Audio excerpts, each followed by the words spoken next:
Even as Iran stepped up its rhetoric against foreign enemies and outside interference, its leaders quietly moved to reopen nuclear talks with the United States in Muscat, pairing a hardline message at home with cautious diplomacy abroad. A strongly worded letter reaffirming Tehran's support for Hezbollah underscored Iran's uncompromising resistance posture, even as envoys prepared to head to Muscat for sensitive back-channel talks with Washington on the nuclear file and sanctions relief. Ali Akbar Velayati, a senior advisor to Supreme Leader Ayatollah Ali Khamenei, said the Islamic Republic was fully ready to confront any foreign threat, casting Iran as the main pillar of the resistance front against the United States, Israel, and other outside powers. In his message to Hezbollah's leadership, Velayati stressed that Iran had no intention of launching aggression, but warned that any attack on the country or its allies would draw a forceful response and decisive retaliation against foreign enemies. Senior advisor to Iran's Supreme Leader, Ali Akbar Velayati said, "Iran, as the main pillar of the resistance, with no intention of aggression toward others, is fully prepared to stand against any threat and foreign enemy, especially the United States and Israel."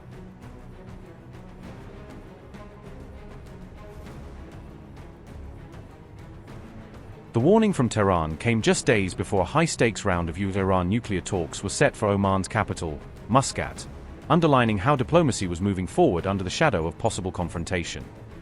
Iran's foreign minister confirmed that direct nuclear talks with the United States will be held on February 6 in Muscat, calling the meeting a key chance to tackle long-running disputes over Iran's nuclear program and sanctions.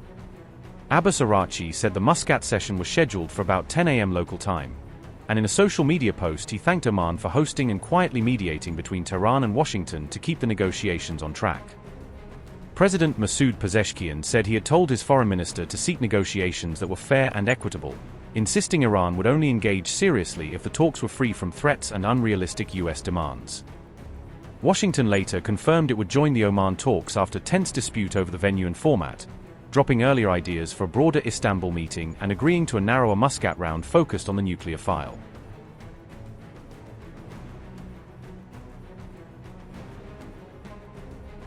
Qatar, Turkey, and Egypt put forward a proposal that would push Iran to scale back its uranium enrichment and place strict limits on how it uses its ballistic missiles, making regional mediators central to shaping the next phase of the nuclear standoff.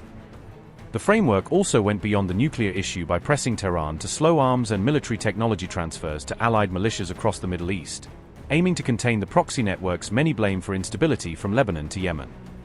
Diplomatic contacts resumed just as the region braced for potential U.S. airstrikes, with Washington weighing options after Iran's harsh protest crackdown and fears growing that any misstep could tip the crisis into open conflict. President Donald Trump ordered a U.S. naval armada, including an aircraft carrier group, to move toward Iran and warned that Ayatollah Ali Khamenei should be very worried, saying he still hoped for a deal but that Tehran would face severe consequences if it miscalculated.